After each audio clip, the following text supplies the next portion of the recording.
Taip, atvažiavom gręžti. Pa žmogų įkaltą metalinę adatą. Sakė 4 metai ir užsikišo. Gręžiam naują gręžinuką. Dėsim plastikinę adatą. Ir tarnaus ilgai.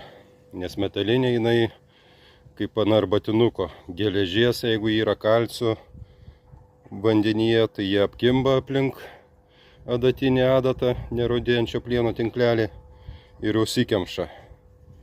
Taip kad visi klauskit, prašykit, kad darytų plastikinę adatą iš plastiko. Tada džiaugsitės ilgai ir nuobodžiai vandeniu.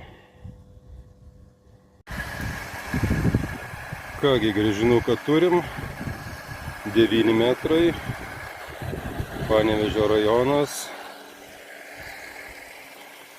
Matavom toną 700 per valandą.